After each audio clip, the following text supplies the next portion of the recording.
Okey. Nah. Hang on.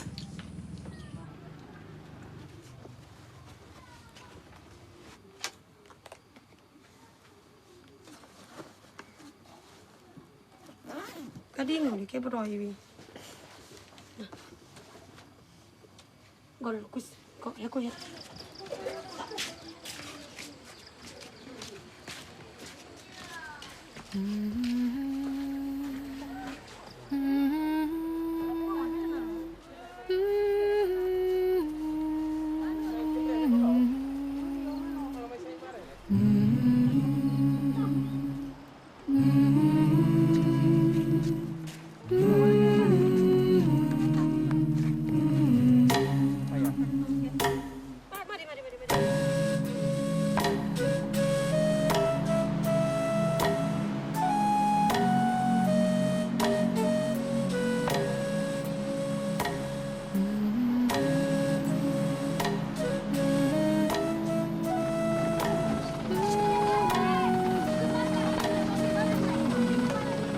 Umur 7 tahun, pergi asrama.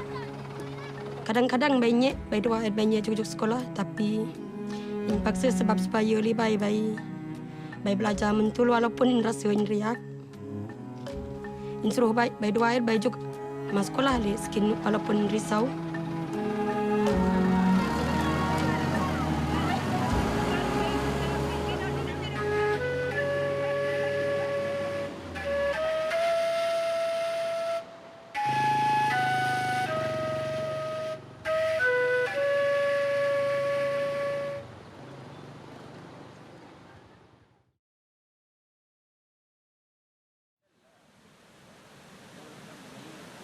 Cik adalah seorang hik ke Malaysia.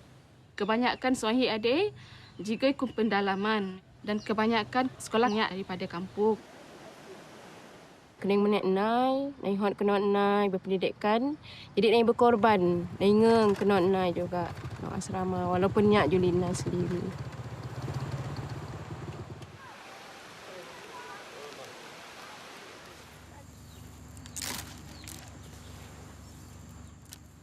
Aju in wala pendidikan ma ame in ma apa in wala pendidikan in pun kurang pani sekolah. Kadang-kadang ji senoi deh mai senang mai tipu, senang mai lelut ha ji paji pani wala pendidikan. Kedai yang bersuara.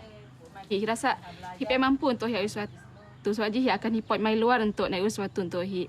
Daripada lihat sendiri hi sesuatu untuk kampung le. Oleh kerana proses pembinaan komuniti, maka joy perubahan telah berlaku. Seorang hik aji sendiri boleh naik seringi keperluan ke kampung. Jadi, oleh kerana Aji memerip individu bersama dengan MRT dan juga ketua kampung kumpul bersama naik bincang tentang penubuhan sekolah komuniti supaya habis sangat ada naik ke pendidikan rohani dan juga pendidikan kebendaan. Kemudian, mengenai kampung Aji sekolah komuniti. Yo adalah pendek.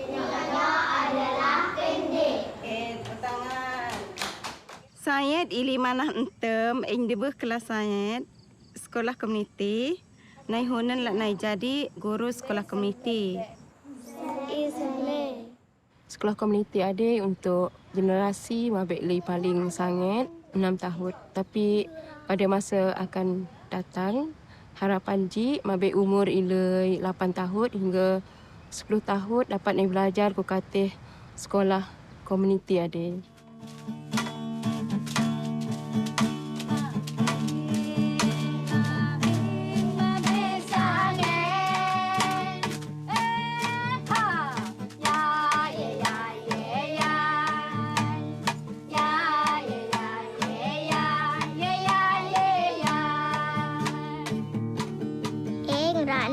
Jadi doktor.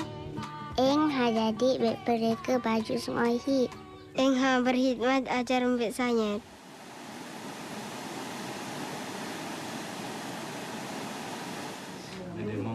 Sekali lagi. Nombor 10 Memerip Sains Sunohi sekarang terlibat dalam program Persediaan Tindakan Sosial.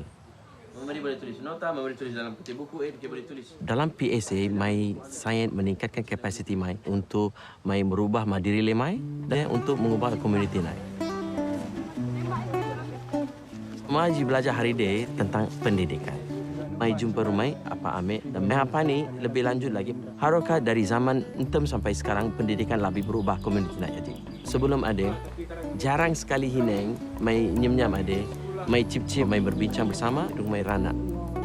Program PSA kiok mabe nana peluang untuk mai berat secara terbuka. Mai berbincang bersama untuk mendapat mana pemahaman yang sama je.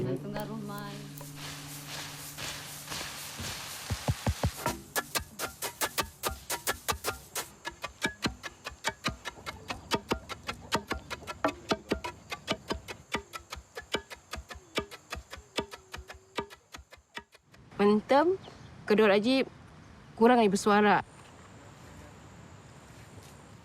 Suara ambil kerat lagi lah, dia kuat. Dan ambil kedua adik naik ku belakang. Lepas ini juga naik ni kedai dah horok ni haui. Pilihan ku kata kehidupan nak. Tapi konon sebab ni proses institut kedor ku baharisan hadapan. Mentem naik hine tapi hunan naik berani naik cuba.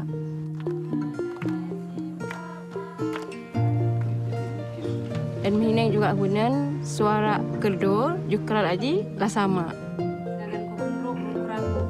Bukan setakat di jiran.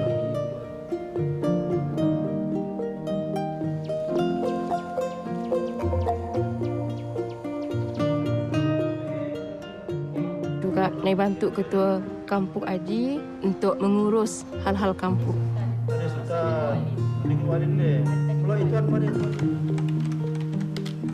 Dari segi hal-hal pentadbiran, naik bantu dari segi surat menyurat. Dan orang ni hakui kerja Haji secara sistematik. Daripada Haji juga, ketua kampung Haji dapat kisah ringgit secara seluruh.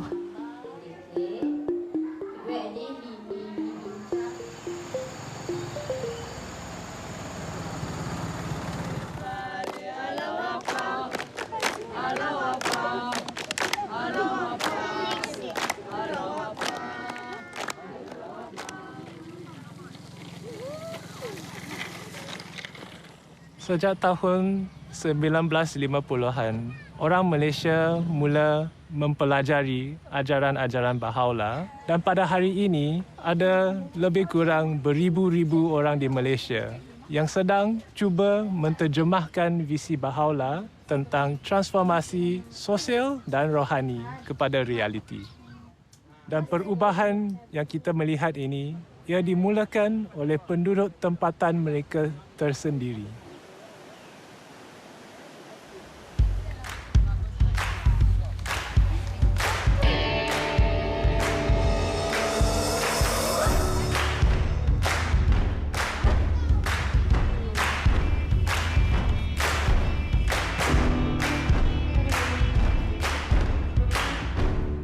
When we wanted to bring a change in our own neighborhood, we felt that it has to start with us. So a group of us, we came together and we started to reflect on why we are not serving in our own neighborhoods.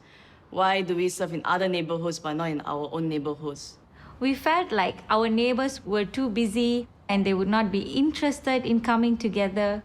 But we have never even spoken to our neighbors, so how would we know if it was true or not?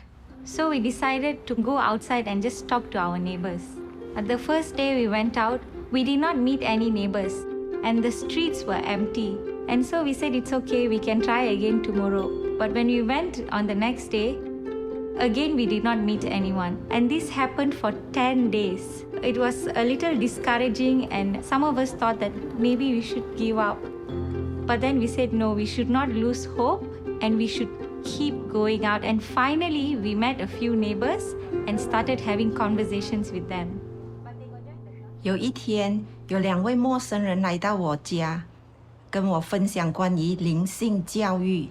他们就讲要邀请我家的小孩参加儿童班和青少年班。我就想到我的女儿时常放学回到家就爬到楼上，然后看电话，很少出来跟别人互动啊。我知道这个是一个很不好的现象，我就想到哇，灵性教育的确可以帮助到他。我放学一回到家，就直接进我的房间里面，然后很少跟我的父母沟通，尤其是我的妈妈。我基本上呢是属于那种零沟通、零交流，然后就是很少会表达我自己的内心的一个人。我第一次去我邻居家参加青少年小组的时候，我是非常抗拒的。我在那里，我对全部人都不认识，然后我也很抗拒，因为我的妈妈，所以她就叫我去参加这个小组。在这边，我交流了很多那些新的邻居啦，也表达了很多我自己的想法。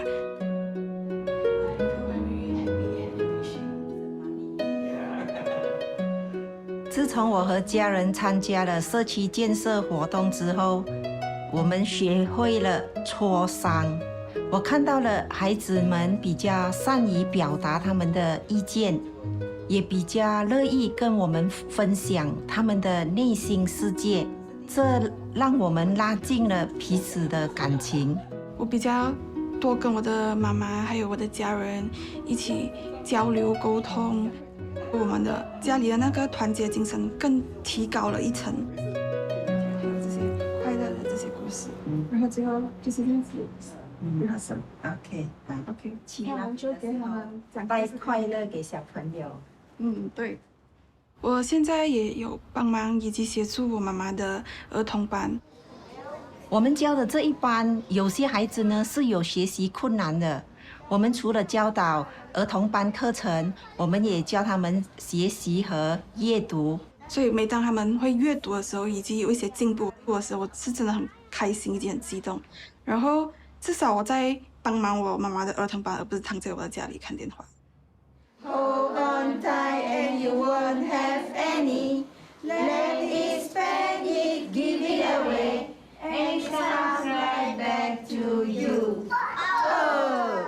通过这个社区建设活动，我们一家人都有一个共同的目标，一起学习，一起成长，一起建设更美好的社区。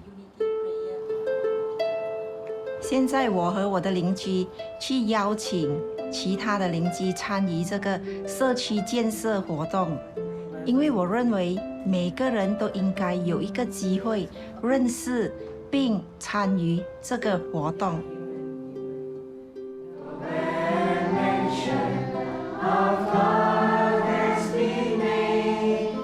通过这个邻里区的祈福会呢，我就认识更多的我的邻居。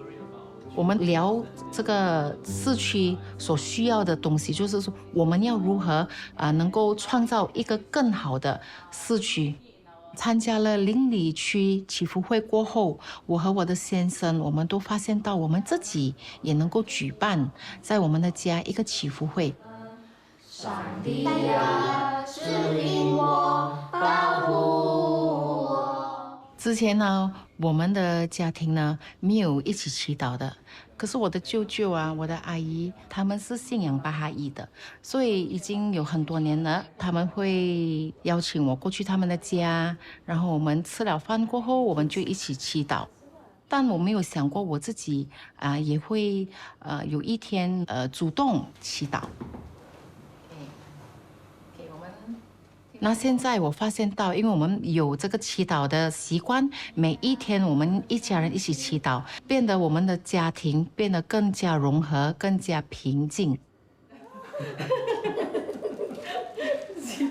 觉得好像有一点黏这样子哎，平常怎么是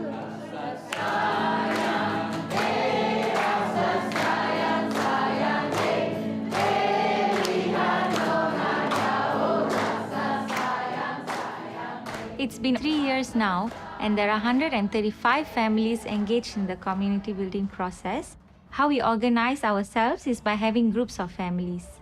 So each group of families, they pray together, plan service projects together, and they even have outings together.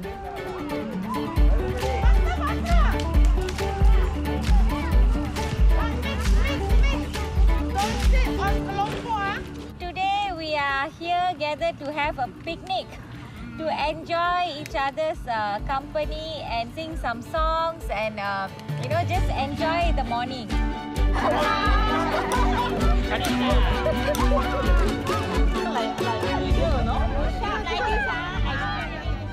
Sebagai ahli majlis, saya berasa bangga dapat bekerjasama dengan Bahai Komuniti. Saya mendapati Bahai Komuniti yang menyediakan platform kepada penduduk setempat untuk berkumpul, mengeratkan hubungan dan mewujudkan semangat kejiranan.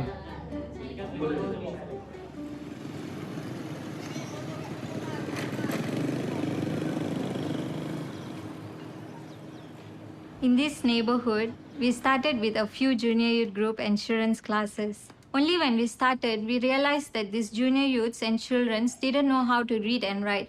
They can't even recognize alphabets. So to help them, now we have started literacy classes. Okay, what is this? Hey. Hey. Hey. Hey. Okay, what is this? Yes. Yes. Okay, what is this? Eyebrow. Eyebrow. Eyebrow. What is this? Finger. Fingers.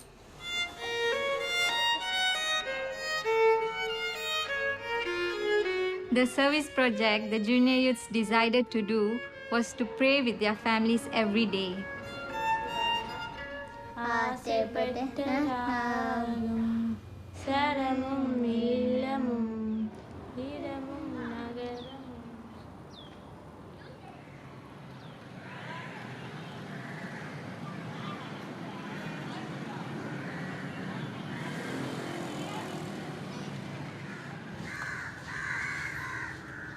I grew up from this neighborhood where it is characterized as an overcrowded place with many people living nearby each other.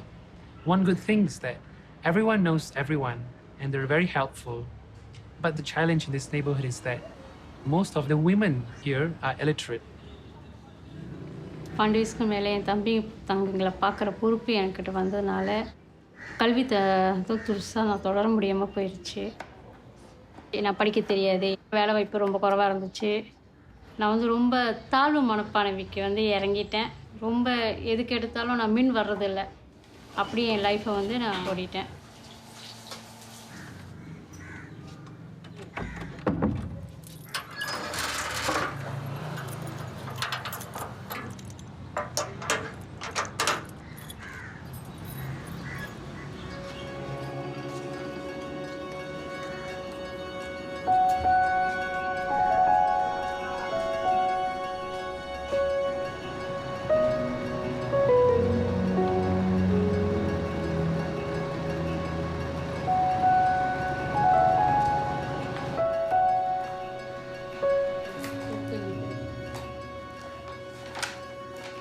ஒரு அம்மாவாக இருந்து என் பிள்ளைக்கு வீட்டு பாடம் சொல்லிக் கொடுக்க முடியல. என் குழந்தை என்கிட்ட நிறைய கேள்வி கேட்குறப்ப என்னால் எனக்கு பதில் சொல்ல தெரியல. ரொம்ப கஷ்டப்பட்டேன்.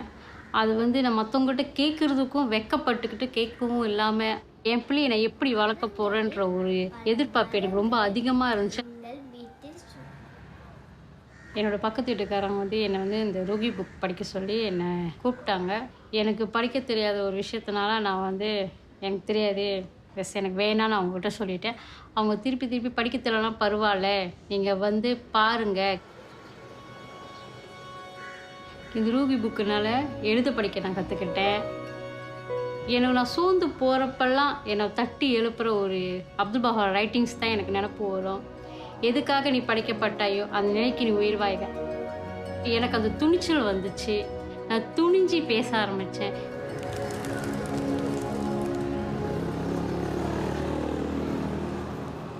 என் பிள்ளைக்காக தான் இந்த புக்கை நான் படித்தேன். அப்புறம் என் சுற்றி இருக்கிற குழந்தைகளையும் நான் பார்த்தேன். அப்புறம் ஏன் நான் என் பிள்ளைக்கு மட்டும் சொல்லிக் கொடுங்க, இங்கே உள்ள குழந்தைகளுக்கும் நான் சொல்லிக் கொடுக்க சொல்லி இந்த குழந்தைகளுக்கும் நான் சொல்லிக் கொடுக்கறதுக்கு ஒரு சில்ட்ரன் கிளாஸ் டீச்சராக ஆனேன்.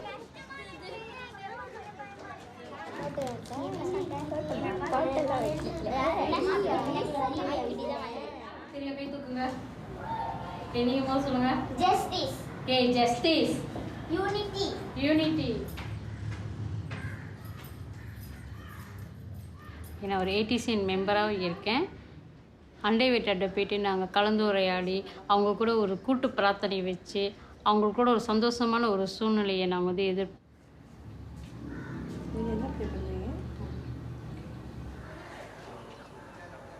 Many of the juniors in this neighborhood are engaged playing video games, social media for the whole day. Their vision for their future is very cloudy. But when they come to this junior youth program, they started to have a vision for their life in the future. They also start to think about what are the needs of the community and how they can serve them. இன்னைக்கு காலையில் நாங்களாம் வந்து service project செய்ய வந்திருக்கோம். இப்போ வந்து இந்த line இல்லாத போது இந்த மோட்டார் சைக்கிள்லாம் வந்து சாதாரணத்துக்கு அப்படியே பார்க்கிங் பண்ணிட்டு போயிடுறாங்க. மோட்டர்லாம் வந்து தனக்கு மேலே தன்னை அப்படியே சாஞ்சிட்டு விழுவுது. அதனால வந்து இந்த சில்ட்ரன்ஸுக்கெல்லாம் வந்து கொஞ்சம் ஆபத்து. அதனால தான் வந்து நாங்கள் வந்து இந்த பார்க்கிங் லாட் சார்ட் அடிக்கிறோம்.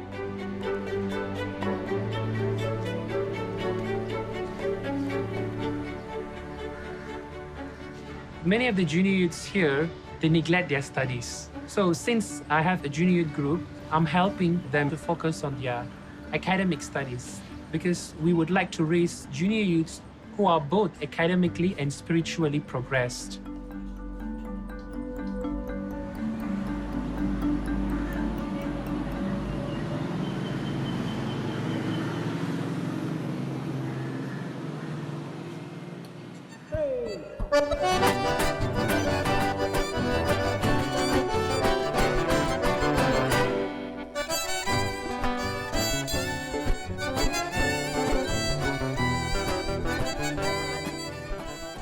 O nosso agrupamento fica localizado na região sul do Brasil.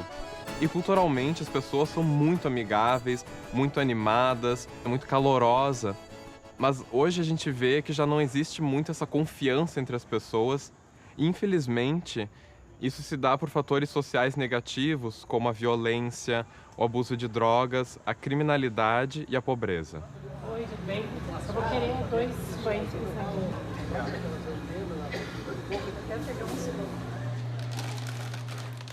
Antes o pessoal se assustava à noite, agora é dia e noite. Os mercados têm grades nas portas justamente para se proteger.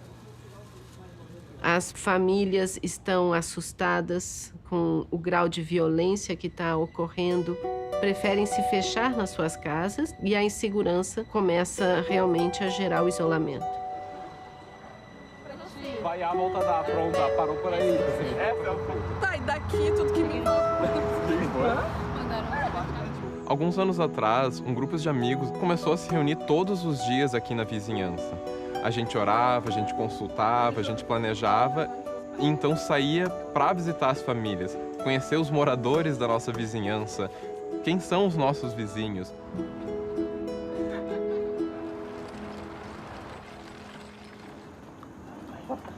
A vida que eu levo aqui, ela às vezes ela é difícil, às vezes ela é fácil, né?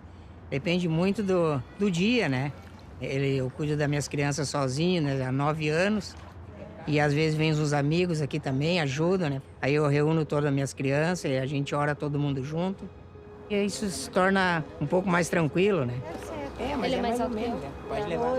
Conforme a gente foi visitando as casas e conhecendo mais gente, descobri que todo mundo quer o bem, assim, para o nosso bairro. A gente percebeu que as visitas aos lares, elas são a base para a construção de comunidade. O nosso conceito de visita aos lares também começou a mudar, né, a se transformar. Porque antes a gente tinha muito essa ideia que a visita aos lares era uma coisa muito formal. A gente até pensava em qual tópico ia conversar, a gente tinha marcar com a pessoa que ia receber. Mas na realidade, a visita aos lares ela é uma coisa muito mais natural. A gente visita esses vizinhos com uma grande frequência. A gente acaba conversando sobre temas que envolvem as suas vidas. Então, as visitas aos lares, ela criou esse espírito de unidade e de amizade entre os amigos aqui da localidade. Todos foram convidados a fazer parte desse processo de transformação de comunidade. Eu tenho 14 anos e eu sou professora da aula de crianças.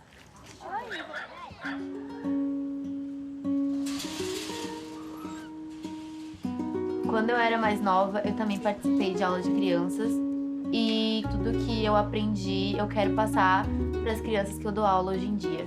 Eu vou explicar o jogo para vocês.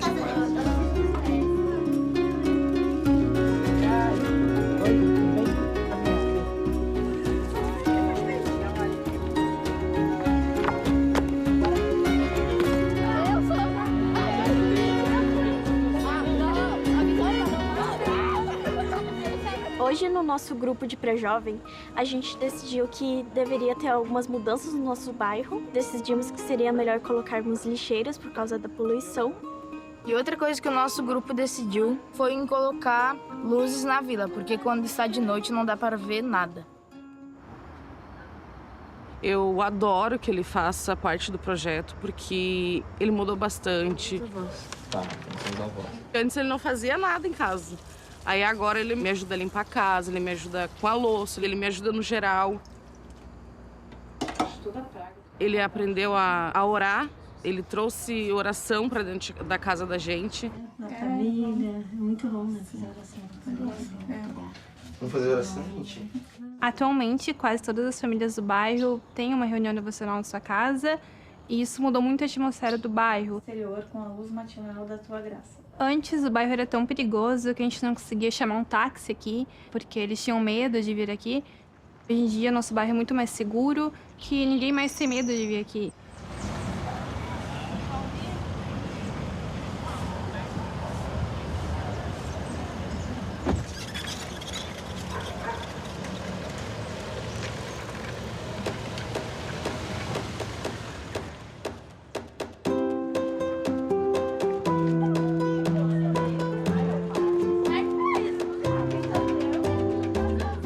Hoje a gente vê as crianças brincando na rua, porque as famílias confiam mais uma na outra, tem menos violência e drogas, e todos se sentem mais tranquilos e seguros.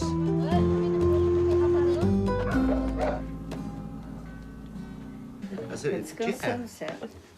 É que tem a Júlia, ela disse que estava tudo certo e tudo mudou. E ela queria passar maquiagem. Vazio dentro da geladeira. Eu faço parte de um grupo de família aqui na minha rua. A gente pensa junto em alguma coisa boa que a gente pode fazer para a nossa comunidade. Poucos dias teve um ciclone e rapidamente esse grupo de família e amigos que se juntaram para ajudar as pessoas que estavam precisando de agasalho e alimento. Sim, a gente vai conversando.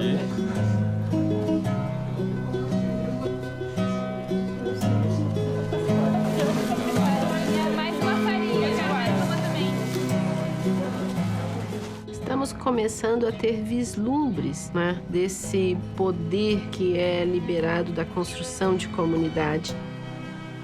A gente consegue ver que a própria comunidade se torna protagonista e, com o poder da unidade, consegue realmente transformar uma sociedade.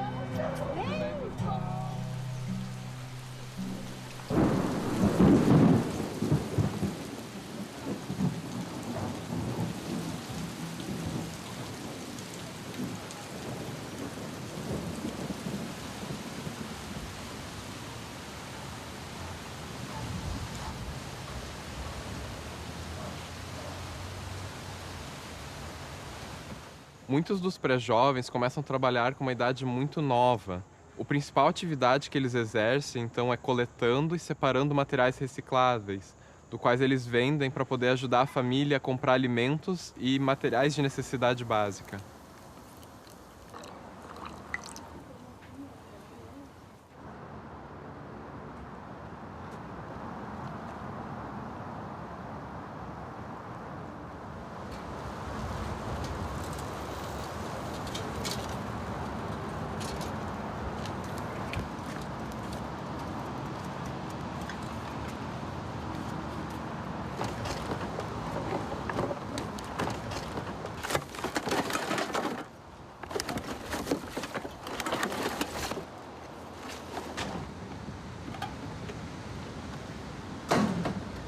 Eu tinha meus 6 anos, juntei material, reciclagem, ajudei minha mãe a botar dinheiro para dentro de casa e comida.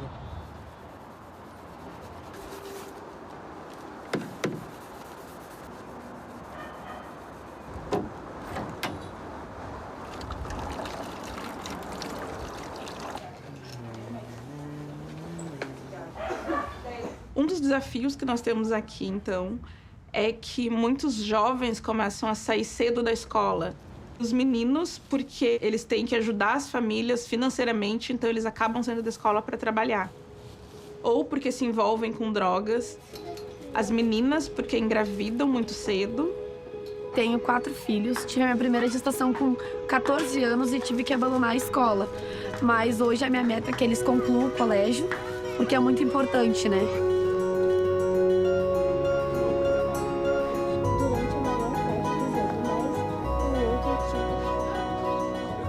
Quando eles começaram a participar do programa de pré-jovens, eles começaram a ter uma consciência maior da importância do ensino, de melhorar o mundo ou sobre o próprio futuro.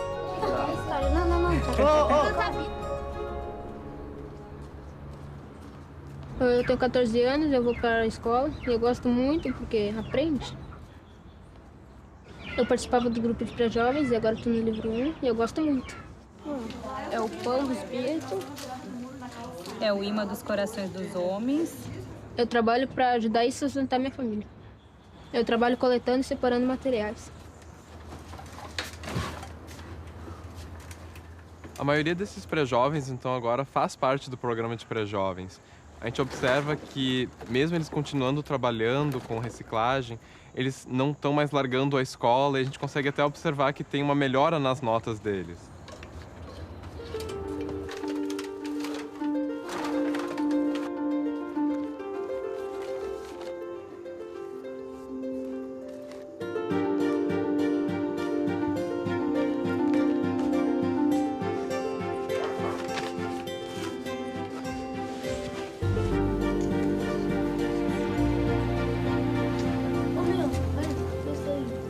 A gente vê animadores que ajudam os seus pré-jovens com os deveres de casa e algumas matérias que eles estão tendo dificuldades.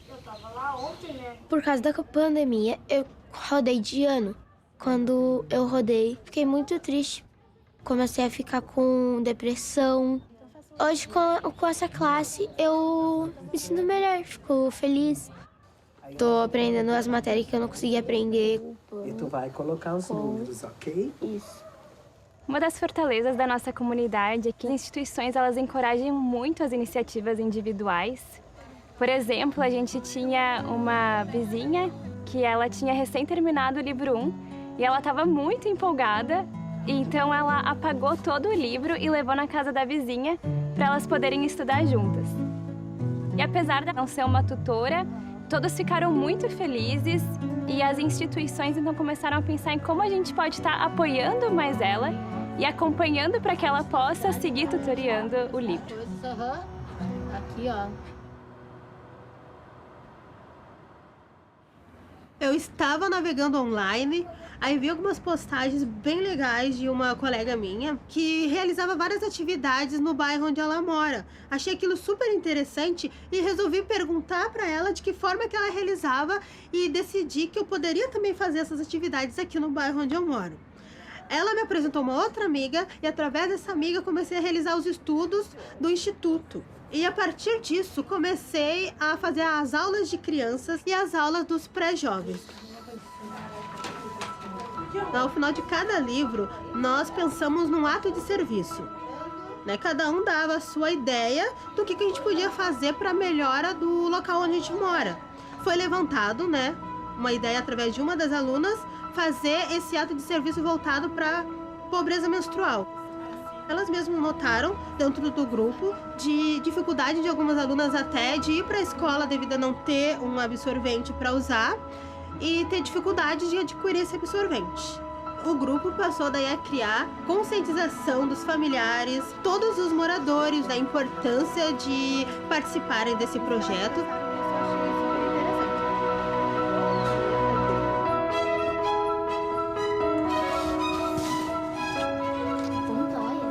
Criaram uma caixinha para coleta desses absorventes. Todos os moradores, os pais, familiares ajudaram a arrecadar, pegaram a caixa e levaram até a escola e onde ficou lá para todas as alunas utilizarem. E hoje em dia uma aluna continua à frente desse projeto e assim nenhuma da aluna mais passou a faltar aula, por esse motivo.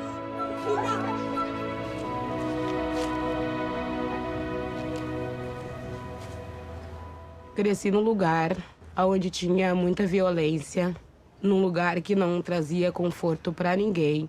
Daí eu fiquei grávida, tive que parar de estudar, eu me sentia sozinha. O que foi? Tá com tosse?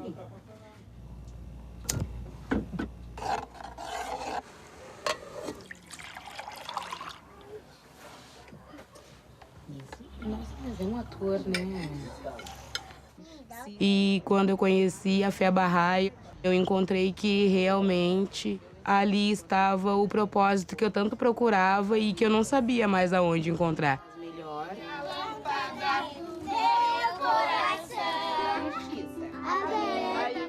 Eu sou uma professora agora. Agora vemos realmente a transformação com as aulinhas. Eu vejo as crianças querendo aprender, querendo descobrir novas coisas, coisas boas. Vejo no futuro eu também aqui ainda dando minha aulinha, Deus queira, com a minha casa um pouco mais arrumadinha. Eu vou na casa das mães, eu visito elas mais seguida. Nós todos viramos amigas. Que a tal aulinha tá ajudando bastante. E quando as minhas filhas crescer, que ajude tudo também, né? Fazer a escolinha e as outras crianças também do bairro.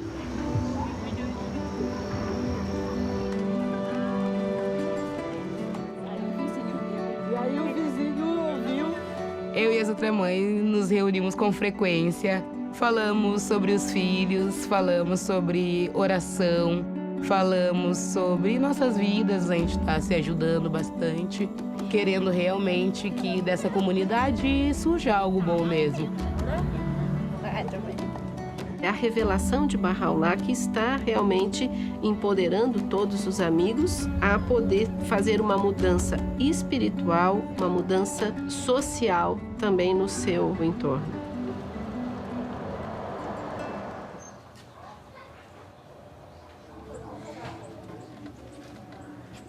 Minha vida foi, desde assim de novo, foi só no crime. Eu fui envolvido com drogas, estive num mundo de violência e eu fiquei preso durante 10 anos da minha vida. Perdi meu filho, perdi minha esposa, perdi meu irmão no mundo das drogas. Cada vez mais as coisas ficavam difíceis. A fé Bahá'í me ajuda a tirar desse buraco. As orações me ajudaram muito a suportar essas dores, né? Graças a Abdul Bahá, hoje sou uma pessoa melhor. Eu comecei a entender o próximo, a valorizar a família, amigos e ao próximo. É tudo que consiste a vida em si, né? Vamos plantar a sementinha do amor. Plantar, cultivar é possível.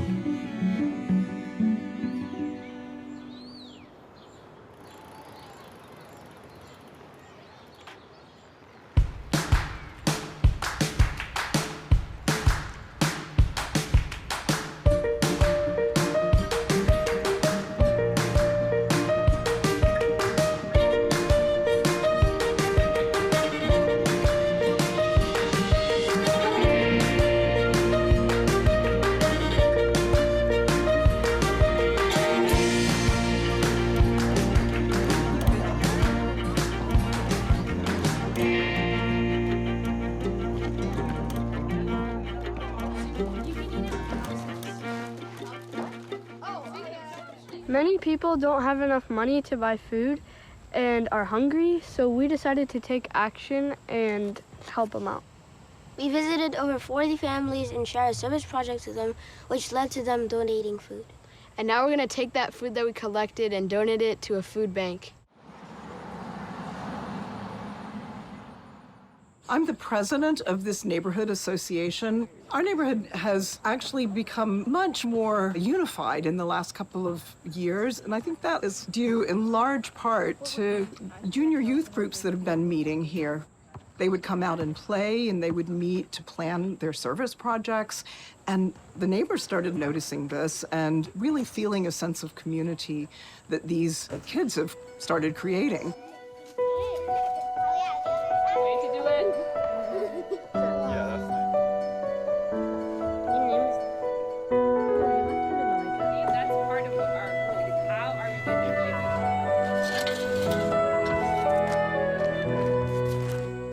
Today we're building a community garden as a service project for our junior youth group, and we're doing this to help connect the different members of our community together because we have like a gap between generations, between young children and older people, so we think it's a good way to unite and connect the neighbors. I'm in my last year of high school, and I've been coordinating a junior youth group for about a year now. I remember being a junior youth in my group, and I remember I was kind of loud and annoying, and it probably looked like I didn't get anything out of it, but the conversations were really impactful for me, and that's why I became an animator. What are some of the attitudes? I just completed a year of service within my neighborhood. It was really nice to be able to contribute to the neighborhood that I was living in. I've been so blessed in these last couple of years to have not only a nucleus of friends that I'm serving alongside and that are supporting me, but also I've had the support of the families in the neighborhood that I feel like I can consult with and really come to unified decisions about what we should do next and how we should approach things. I used to create this false dichotomy in my mind in regards to what counted as service. I was like, okay, only my junior youth group or only my children's class is service. But if I'm really thinking about service, not as an event that I'm going to or an activity that I'm completing, but more as an undercurrent that's informing all of the different activities that I'm engaging in. That really allows for much more space for service just in my life generally. One question we are asking ourselves is, what does a coherent life of service look like? And what we're realizing is that it looks different at every stage of life. When my wife and I were younger, we were serving in the neighborhood all the time. Home visits every night, multiple devotionals, study circles, junior youth groups, everything. We joked that we were like midfielders on a soccer team. We were up, back, left, right, everywhere. But then we got older, we had kids, we moved into a different neighborhood, we started full-time work, and we began to realize that we just couldn't serve that way anymore.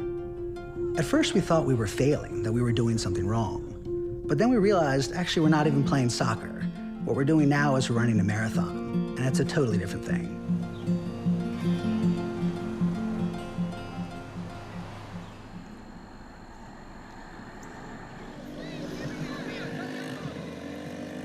We're a group of friends and neighbors who come together on a regular basis to think about what are the needs of our community, how we can work together, how are we thinking about the well-being of everyone in the community.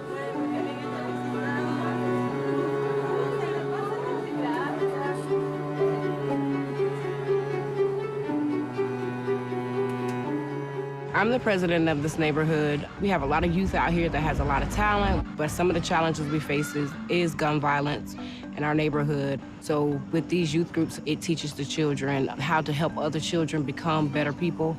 And if we continue to have these programs, I really feel that we can make a difference in our community. As we started more and more junior youth groups in the neighborhood, we started to notice a trend. So whenever it came time for the junior youth to read during group, they would refuse. They would throw their books, they would try to get the other junior youth not to read. And at first we thought these were behavioral challenges, and so we would try to address them as such. But as time went on, it became clear that it wasn't a behavioral problem. It was that the junior youth couldn't read the text. As we looked into it more, it became clear this was a challenge across the neighborhood. Junior youth in this neighborhood could not read at age level. So we started an organization that could provide one-on-one academic tutoring to strengthen the literacy levels of the junior youth in this neighborhood. Now in the junior youth group, they're more eager to read. They're more focused, and they even are helping each other when they struggle to read.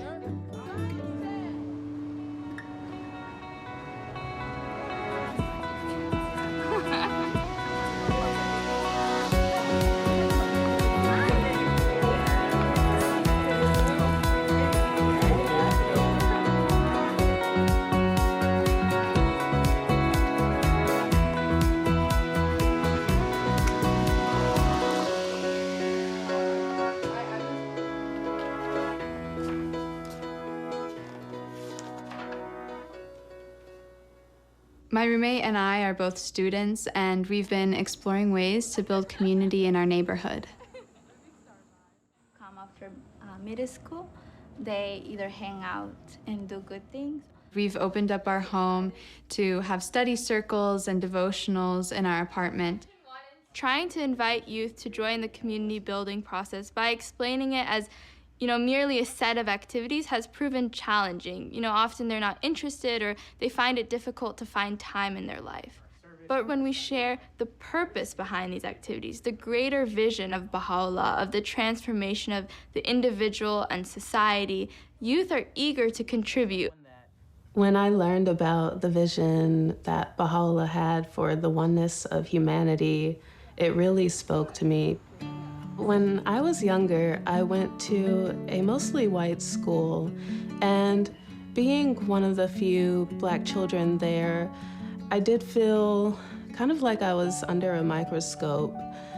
It feels almost as if you're representing your race. And during lunch, I felt a lot of anxiety. I didn't know who to sit with because Black kids were sitting on one side and white kids were sitting on the other. And I wanted to sit with both. One day, a family friend told my mom and I about the Baha'i religion, and she invited us to a devotional gathering. And when I arrived, I was just blown away. I saw so many different people of different religions, ethnicities, just coming together and singing together, talking together, and I just felt like I belonged. I'm serving as an animator in one of the neighborhoods. I really love talking with young people about these spiritual concepts and how they can bring that into their own lives.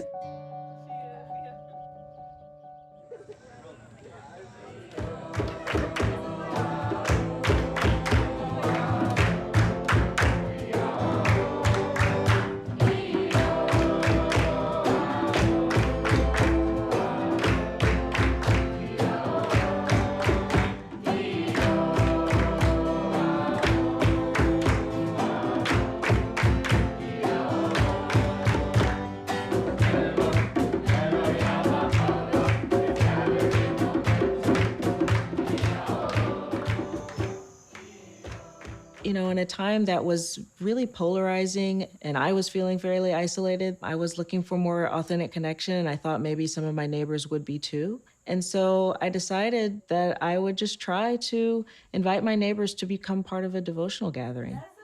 My neighbor came from across the street and invited me to a devotional that was happening right outside my home. And it was just perfect timing because I was feeling incredibly isolated and looking to find meaningful connection. Since then, I've been going to the devotional for the past 2 years, and it has just been a tremendous source of support and just a fantastic community to become a part of. So powerful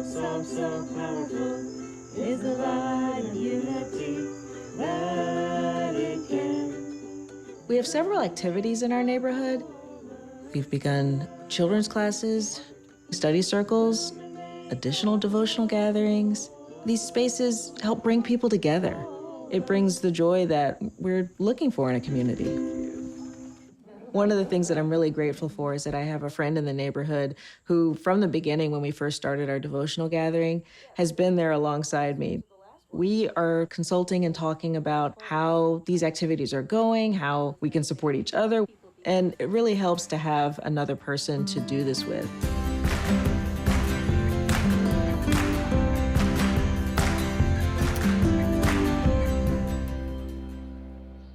One day, a neighbor from down the street asked me if I would be interested in participating in a study circle. And my first reaction was, I don't have time for this because I'm super busy. And I even said that to her.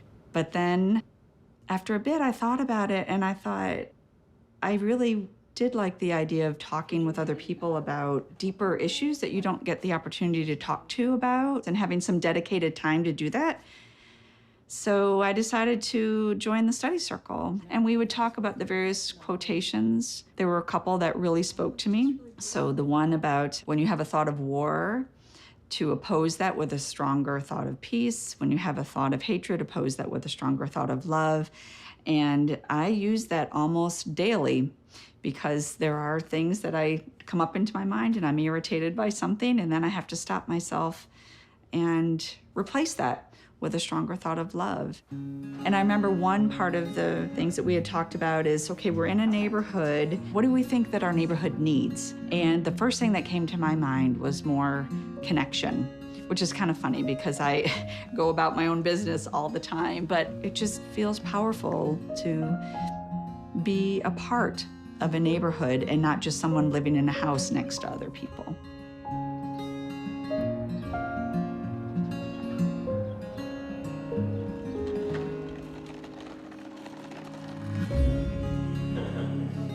We are a group of families that come together on a regular basis to plan, reflect, and support each other in our community building activities. One of the spaces that we've created is called Meaningful Conversations. We invite others through both social media and through personal friendships. This is a space in which we read quotations around a given topic. We use these quotations to inspire an uplifting conversation. This is really helping all of us to keep these spiritual ideas in the forefront of our mind and carry them into our actions throughout the week.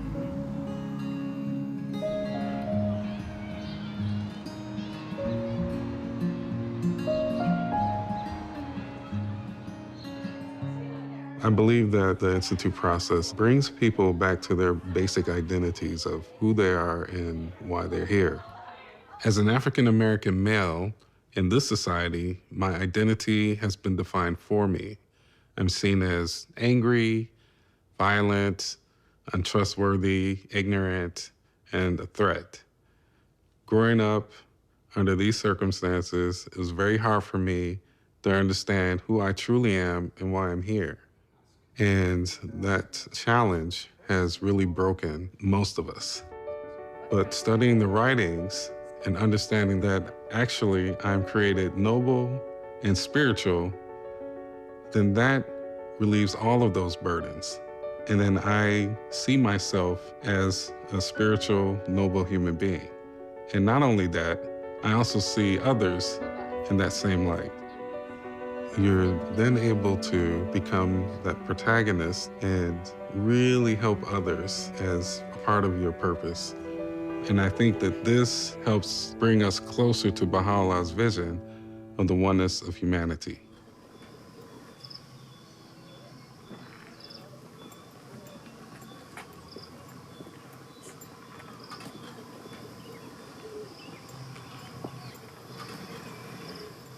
Bye.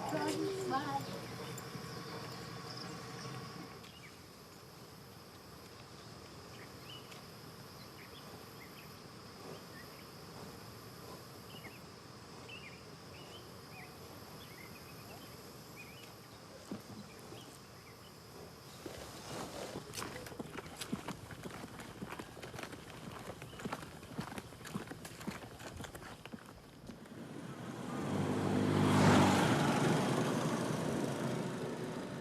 Nilipokuwa mtoto, hamu yangu ilikuwa ni kuwa mwalimu.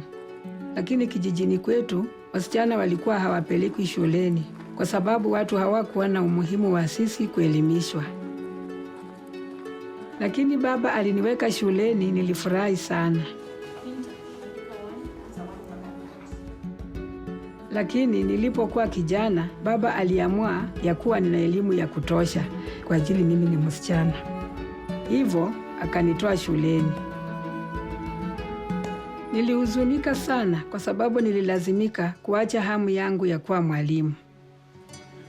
Nilipokuwa na umri wa miaka 17, niliolewa na nikahamia kijiji kipya. Katika kijiji hiki, nilikutana na jamii ya Wabahai na nikajiunga na mchakato wa taasisi. Hii iliamsha ndani mwangu tena hamu yangu ya kuwa mwalimu. Mara tu baada ya kuwa mwalimu wa madarasa ya watoto na baadaye muishaji wa vikundi vya vijana chupukizi, nilifurahi sana. Lakini nilitambua kwamba watoto wengi katika kijiji hiki walikuwa hawaendi shuleni. Shule ya pekee ilikuwa mbali sana na wangelazimika kutembea kwa miguu saa 4 ili kufika huko. Kwa hivyo, pamoja na jamii ya Wabahai, tulianza kuwa na mazungumzo na familia kijijini. Na wote tuliamua kujenga shule ya jamii na nikawa mwalimu wa shule ya jamii. Nilifurahi sana. lakini shule ya jamii ni ya watoto wa miaka 5 na 6 pekee, na hatukuwa na rasilimali ya kuwa na madarasa ya juu. Hivyo, baada ya kutafakari na jamii, nilianzisha mazungumzo na utawala wa serikali. Niliwashawishi kujenga shule ya msingi kijijini kwetu na wakafanya hivyo. Na leo hii watoto huenda shuleni na hutembea kwa urahisi. Wengine wamemaliza university kwenye hiki kijiji.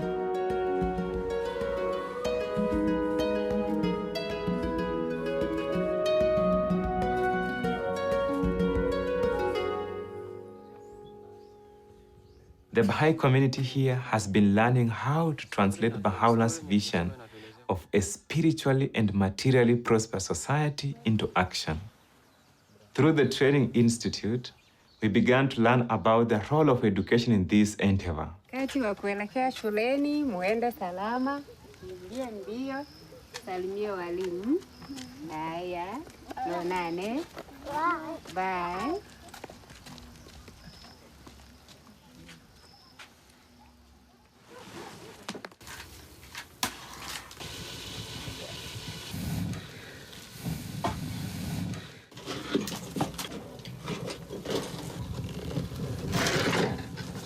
Mimi nilimaliza tu shule ya msingi. Tukaamini kwamba hakuna yoyote atakayeweza kumaliza shule ya upili. Mimi nina watoto 7 na mimi ni mzazi mmoja tu ninayewashughulikia. Ninatamani wapate elimu. Lakini nilikuwa na waziwazi ya kwamba hili halingeliwezekana. Miaka 10 iliyopita, watoto wangu walijiunga na madarasa na vikundi ya vijana chipukizi, na hili likanipa tumaini. Na kwa sasa watoto wangu wa kwanza 3 wako katika shule ya upili. Pia ni walimu wa madarasa ya watoto na uishaji wa vikundi ya vijana chipukizi. Moyo wangu una furaha kubwa. Wow, good. Can you clap for him?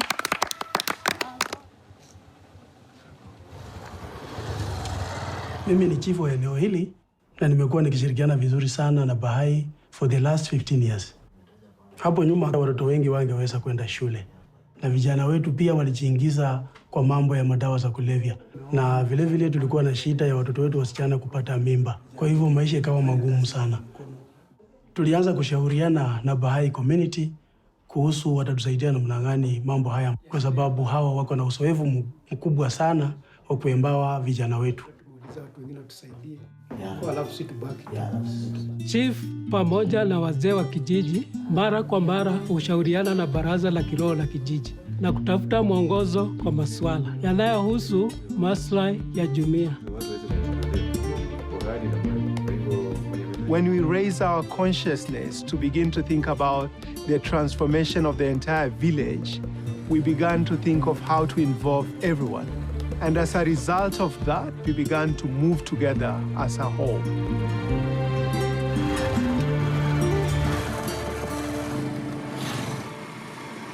Katika maisha ya ujana wangu, nililelewa kwenye eneo la soko itwayo Kona Mbaya. Nikiwa na umri wa miaka 16, tayari nilikuwa kiongozi wa genge la vijana 20, ambalo madhumuni yake ilikuwa ni kushusha vurugu, hofu miongoni mwa wakazi. Hata polisi walituogopa. Siku moja niliweza kusikia kuhusu imani ya Kibahai. Moyo wangu ulihamasika sana. Na muda si mrefu nikajiunga na taasisi ya Ruhi, kitabu cha kwanza.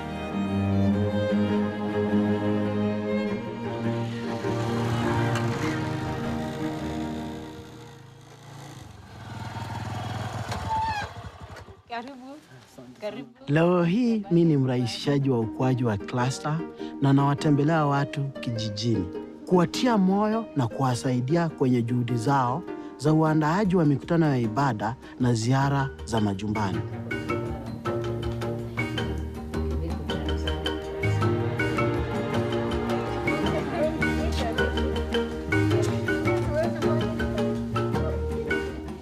Naalika majirani na marafiki nyumbani kwangu kwa mkutano wa maombi. Inatuunganisha na tumekuwa tukifanya hivi kwa miaka 3 sasa.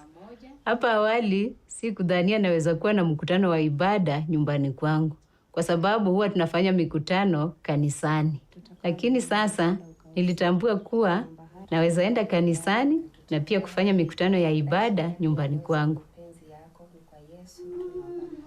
Holding devotional gatherings in our homes and inviting our neighbors was not part of our culture. It was when we went through Book 1, reflecting on the life of the Spirit, that we began to appreciate the power of prayer. What is prayer? Why do we pray? And immediately we began sharing our insight with others during our home visit in the village. Today, the habit of praying together in our homes has become part of our lives.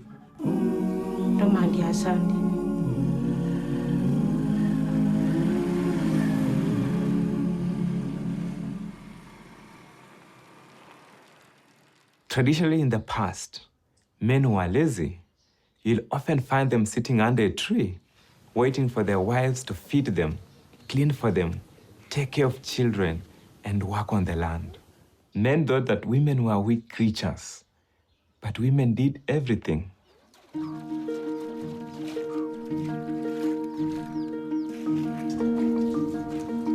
If someone saw me washing my wife's clothes, it would be the talk of the village.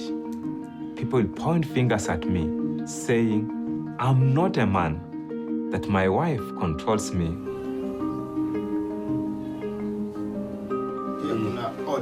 Because of the community building process, the consciousness about the equality of women and men has been raised.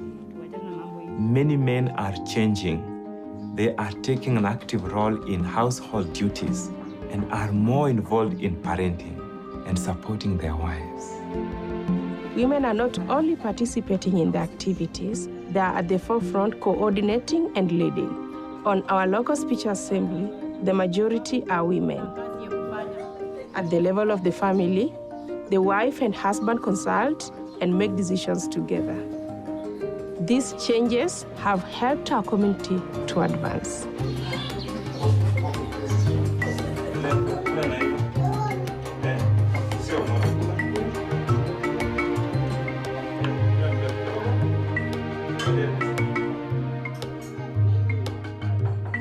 The community building process created for us a foundation for social action efforts to advance.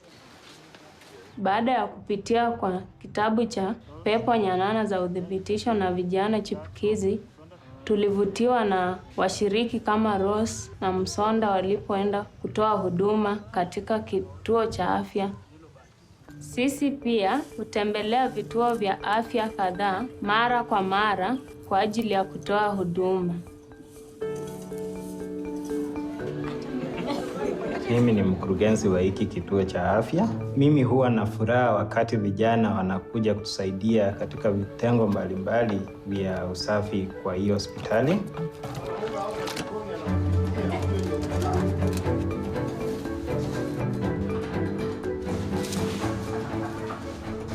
Na wanapomaliza huwa tunawapa mafunzo ya kiafya. Hao vijana huwa kama mabalozi wetu juu ya mambo ya afya huku kijijini. Ama ugonjwa wote ile.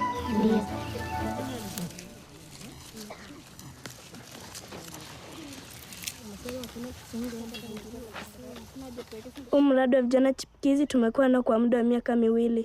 Tunapanda aina mbalimbali ya mboga ili tuwe na lishe bora. Pia tunauza mboga kwa ajili ya kununua kalamu na kitabu kwa ajili ya shule. Na pia tunanunua mbegu na kupanda mboga zaidi.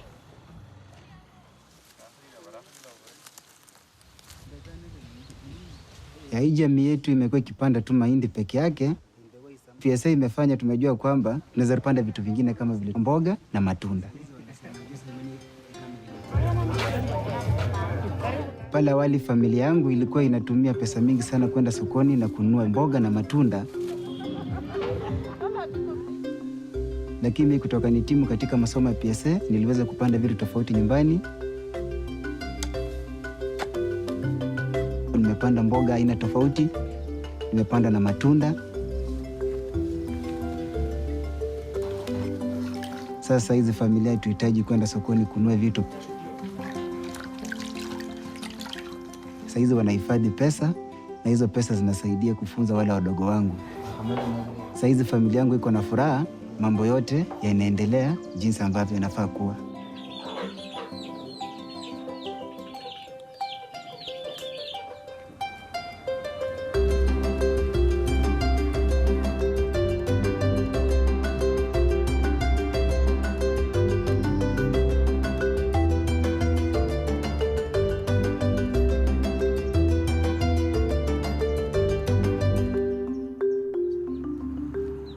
Mimi mwenyewe sikushiriki sana kwa masomo ya PSA program. Lakini sababu ya mapenzi ambayo tuko nayo kama community, mimi bado tumeyapata hayo masomo ya PSA program kama ukulima, kupitia kwa marafiki na majirani. Hapo nyuma na kila mtu anajishughulisha na kazi yake peke yake. PSA program ilitusaidia kuanza kufanya kazi pamoja. Kabla kila mmoja wetu alikuwa anafanya kazi kivyake, na pia uzalishaji wa vyakula ulikuwa pia katika kiwango cha chini.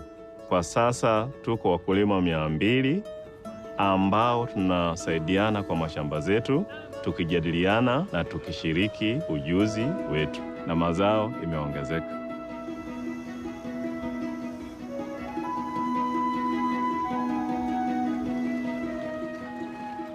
Worship and service have become the center of our lives, and we are so honored that the first local house of worship in Africa is here in Matunda soil. Kila mtu yoyote, kabila yoyote, kanisa lolote, kwenda nyumba ya ibada kwa ajili ya maombi. Tuseme ni ya community. Now with the house of worship, many families go and say prayers together very early in the morning before they go to their daily activities.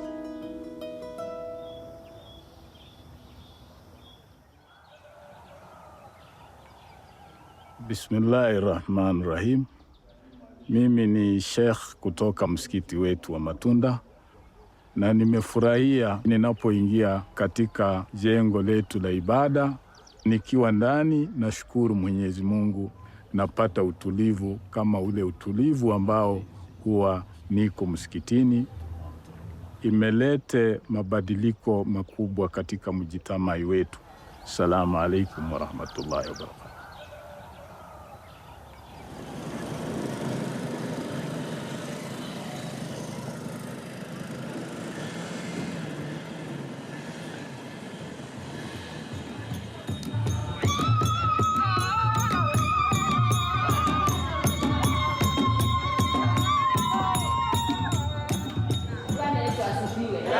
Katika kanisa langu, mimi ni katibu wa wanawake na waongoza na kuwashauri.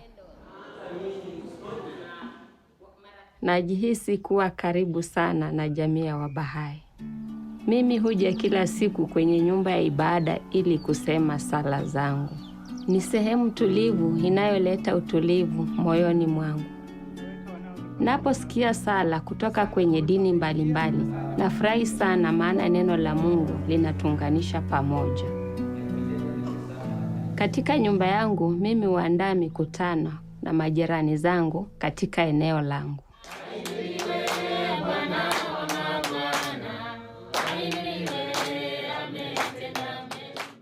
Sisi ni kikundi cha familia 15, hukutana kila wiki. Sisi ni majirani kutoka dini na dhehebu mbalimbali. Tunasali na kushauriana kuhusu mambo ya jamii. Kwa mfano, tunazungumzia tunawezaje kumsaidia kila mtoto kupokea elimu ya kiroho na ya kimwili. Tunafurahia mikutano hii kwa sababu tunajifunza mengi kutoka kwa kila mmoja na kusaidiana. Today, we no longer see each other as members of different religions, tribes, class, or gender. Because of the revelation of Baha'u'llah, we see each other as members of one community, recognizing that together we are the protagonists in creating a spiritually and materially prosperous society.